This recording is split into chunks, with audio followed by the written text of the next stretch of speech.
Hey guys, it's me, and as promised, I will now make just a short video about the TeaVM conversion that I made for Quilly Adventure. And sorry that I sound maybe a little bit tired, but I actually am very tired. But still, I wanted to show you a couple of things what I did there, because I think 2 or 3 weeks ago I had the stream where I tried to make my old game, the Quilly Adventure game, and make it work in the browser, and now it's finally working. So there's the link that you can check out in the repository. I will link it in the video description as well.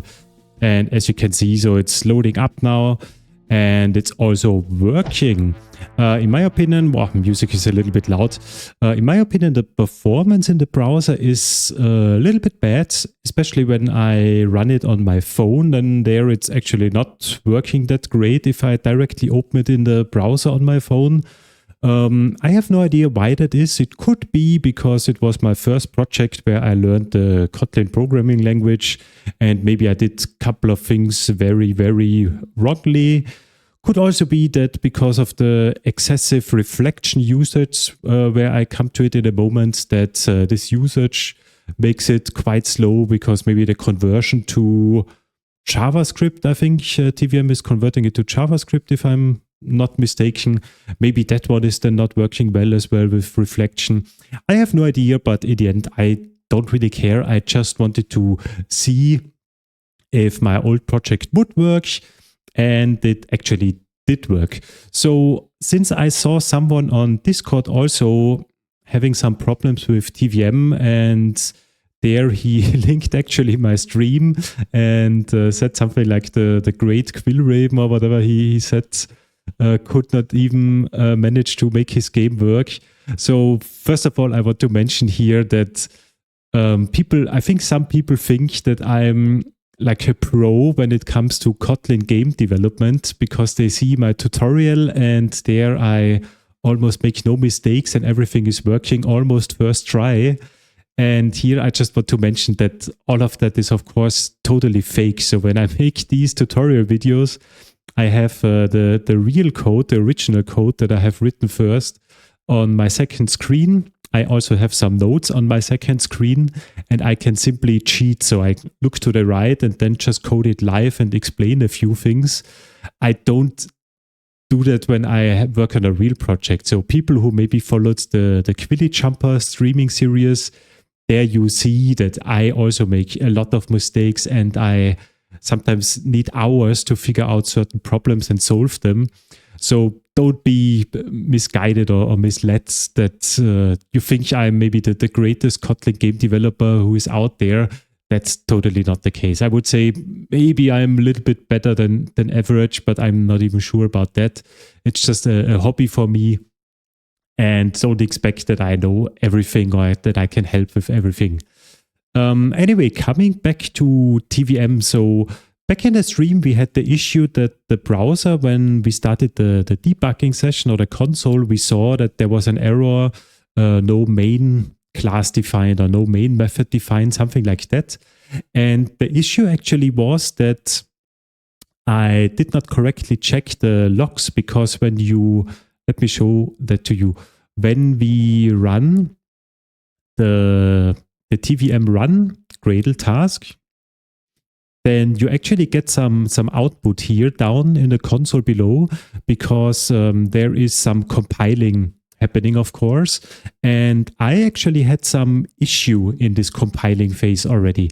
I cannot remember what the issue was. Maybe there was a reflection problem, or I did not register all the classes. I come to that in a moment as well.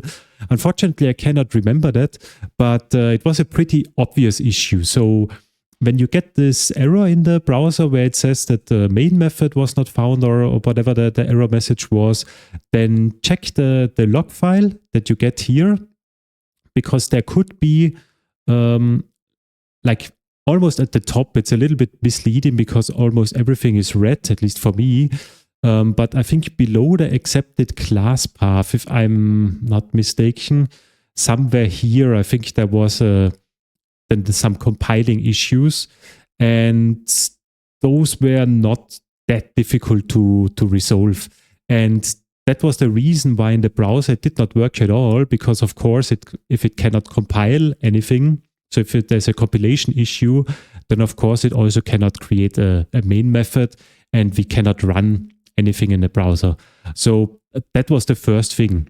I forgot about that you actually get some information in this console here as well before you are even in the browser. And that was my mistake during the stream. And then after that, there were actually quite a lot of problems related to reflection. And there is actually in the TeaVM builder class, you have a utility which is called add_reflection class, where you can either register an entire package, like I did it here, or you can register single classes which are using reflection. And for me, that was simply trial and error, and I can show that to you a little bit. So when we check out the commits that I had in this project, the latest ones, then you see on the 20th of October, I worked quite a lot on it. And I think that was actually the day where I got it running in the end. And I made for almost every single issue that I solved, I made a separate commit, which might help you guys out there as well. And also for me, it was interesting to see step by step what I had to fix, because sometimes I fix too much or change too much, and then I had to go back to the previous working state where some of the issues, which were then actually really coming at runtime. So all of these issues were then runtime issues when the game was running in the browser. And there you can see that most of these were reflection issues. So reflection issue, blah, blah, blah, blah, blah. And I would not do that anymore like this. So back then I used a lot of class for name stuff to dynamically create classes or instances. And with Kotlin, in my opinion, that is not necessary, and we can solve that in a cleaner way. Nowadays, I almost never use reflection. But in this old project, I used it quite a lot. And yeah, to solve that, it's quite easy. You simply register the classes which are using reflection. And then, at least in my case, it was then always working. One important thing, this project was using the Ashley entity component system. So it was not using the Flex entity component system, and I did not migrate that. And in Ashley, I used the, how is it called? I think poolable engine or something like that. So every component is inherits from this poolable interface in libgdx. And with that, every component is actually automatically using reflection, because it gets created by, I think, a reflection pool in the background that I cannot even control. And instead of registering all these components, which you can see are quite a lot, you can actually also simply register an entire package, like here, the ECS component package, and then all the classes below, which in that case are all the components, are automatically registered. So that's a little bit easier or more convenient if you have a lot of reflection stuff, and you can maybe bundle it within a single package. And yeah, you see there are a lot of other classes which are using reflection, and the solution was to register them. So that was the first issue, and I would say most of the issues. Another issue was actually that the audio could not be played. I cannot remember what the problem was or how I found out about that. I think I simply could not hear. I remember. I could not hear any music or sound effects when I was running the game. And in the browser, there was some hint that I think the audio device could not be resumed or something like that. And in that scenario, I had no idea how to solve it or what the, in my opinion, it was not a problem with my code. It had to do something with TeaVM.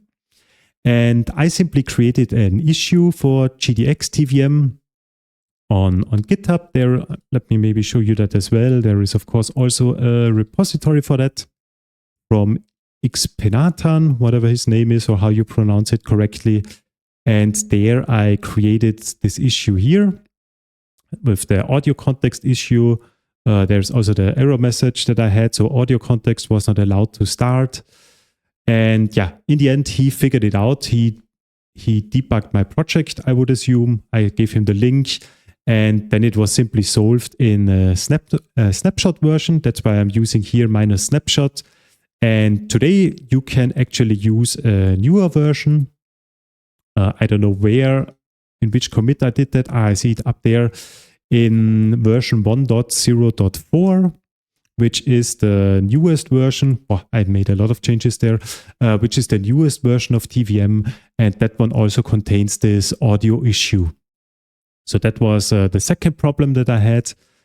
Another issue that I sometimes faced is that not all the collections are supported. I don't know why or what the reason is behind that, but here I had an issue that I used an integer array from GDX utility, so the int array class from libgdx, and that one simply did not work. So there was a problem.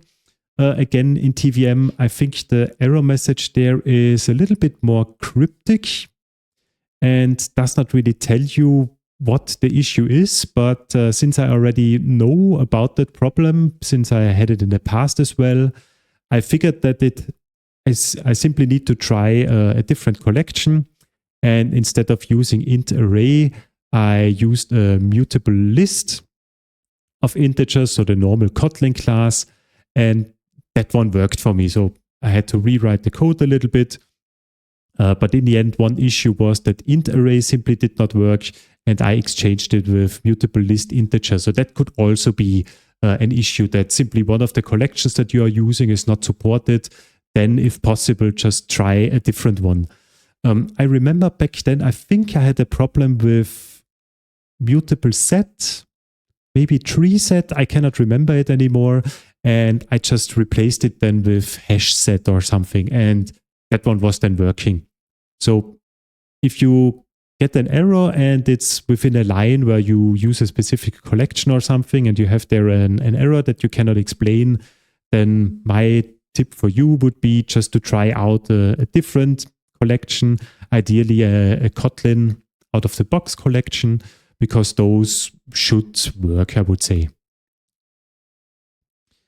And I think that was mainly it. So yeah, so as mentioned, I would say 90% of the issues were reflection usages, which I had to simply solve with the class registration. And I remember one more thing. I had also one specific issue. I think it might be related to trigger actions or something. Is it here? I cannot remember it 100%. No, here I just registered some classes and that one worked. Let me check one more, maybe this one here. Yeah, I think it could be that commit here as well. So here I had the issue that also because as mentioned, that was my first project in Kotlin, and I had a lot of nesting. So what I mean with nesting is something that you have like, I don't know, my variable and then let, and then inside this let I had another variable and had a run command, and inside here I had another thing maybe with, I don't know, apply and then something. And with all these nesting that you can easily achieve in Kotlin, but I would say if it's too much nesting, it's simply just a bad code and should be rewritten. And actually, I had some issues with that in TeaVM. So I don't know if the nesting level was maybe 3 or 4 levels. I cannot remember it anymore. It simply crashed when it got to that line in the code during runtime. And the solution was simply then to remove this nesting, simplify the code a little bit. And with that, it then worked again. So like, I think it's hard to see here, but here I had an if statement and then a with statement. So this is already, I would say, double nesting. You have the if statement and then with paid in component. And I don't know, maybe there is even the third level. I cannot remember. So I've simply rewritten that to something like that. I think I used a different method here as well, which was available. And yeah, just reduced the nesting levels. And in the end, it was then working again. And yeah, finally, I tried to also include the Android module again, or the Android backend, which simply also did not work. I think we had an issue there during the stream as well. And that one I would say was related to GDX liftoff setup. So I used version 1.12. something in the stream. And this setup version simply, at least for me, did not create a working Android backend. I don't know why, because I'm not an Android expert. And now there is version 1.13 for GDX liftoff. I think actually 1.13.1 since today or since yesterday. And that one created a working Android backend again. So I created that one here. It's a long time ago where I've dig deep into the Android topic, but from what I remember, there's always this compile SDK and I think a target SDK or something. Yeah, something like this here below. And when you install your Android SDK in IntelliJ, which actually is also really a separate plugin nowadays, I found that out as well. Back then, when 1 year ago or 2 years ago, the Android functionality was automatically part of IntelliJ, but nowadays it's a separate plugin that you need to install. So that is important. And also in this Android SDK updater, there you select what kind of API level I think you are downloading or installing or whatever. And there you need to make sure that you have the versions that libgdx is creating for you, or actually GDX liftoff in that case is trying to target, so that you have all the available, I don't know, binaries or whatever that is. I'm, as mentioned, not an Android expert, but as you can see here, so I needed the API level 34, which I installed. And then with the Android plugin, you get the device manager. There you set up a virtual device, or you can also connect your phone to it. On Android, I think you need to enable the developer mode, if I remember correctly, that it's registered or recognized in the IDE. Maybe that's also different nowadays. I did not bother to check it out. I just created a virtual device, so this Pixel Fold API that you simply create with this plus button here. And then I have it on the second screen, but let me bring it over here. Then you simply get a phone emulation, like here, this, as mentioned, this Pixel Fold API 35, and you can run a specific Android Gradle task, or I don't know, can you run the Android launcher directly? I am not 100% sure. What you definitely can do is under the Android module of your Gradle project, there you have the different tasks. And there should be one which is called, here below under install, makes sense. There is an install debug and uninstall all. Those are the tools that I'm always using. And in the end, what it does on your virtual device, when you go into the menu, like you would do it on your phone, then it installs the application here. So you can see here that here's the Quilly Adventure APK, I think it's called, on Android phones. And when you click on that, then it loads up the game. And yeah, here it's actually working quite well. So the APK version on the phone is working good enough, I would say. But the browser version, so if I open it at least on my phone in the browser with the TeaVM backend, then it's actually unplayable, I would say. Yeah, I think that's it. One last thing that I want to mention, and which could also be related why it's unplayable on the browser on my phone, is that I also checked a little bit how I implemented certain things back then. And in my opinion, I made a few mistakes, which are, of course, there because it was also one of my biggest projects back then with libgdx. And also I learned the Kotlin programming language as mentioned. And one issue, for example, is in the render method. From what I saw, I did not check out everything, but from what I see, I did not restrict that the delta time could be quite large. So if the game is running slowly and I have a delta time between frames of maybe half a second or 1 second or whatever, then simply I render with this delta time. And that is not ideal because in the physics system, if you watched my tutorial series, you know we should have some fixed steps and then some interpolating and stuff like that with the physics system. And there I also made back then a couple of mistakes. So if we would have a very big delta time, we have a lot of physics simulations. And if the device is simply too slow, then the amount of simulations that it needs to do are increasing over time. And the game simply performs very poorly and will never recover from that state, I would say. And another thing is that I step the world all the time. Here I implemented some sort of fixed timestamp, but from what I saw, I don't have the, how's it called, automatically clear forces or something like that on the world. Let me quickly check. World, I think auto clear forces. Yes, this one.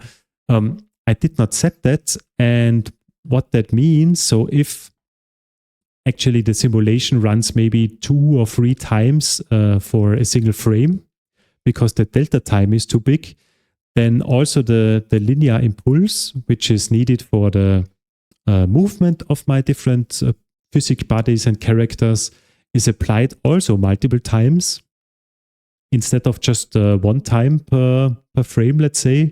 And that one, I assume, is then also a reason why it's behaving so strangely when I run the game on my phone on the browser. And yeah, I don't really bother to fix that old code. It doesn't really matter. For me, the important part was, or what I was trying to do, was to get this game running in the browser, which I did.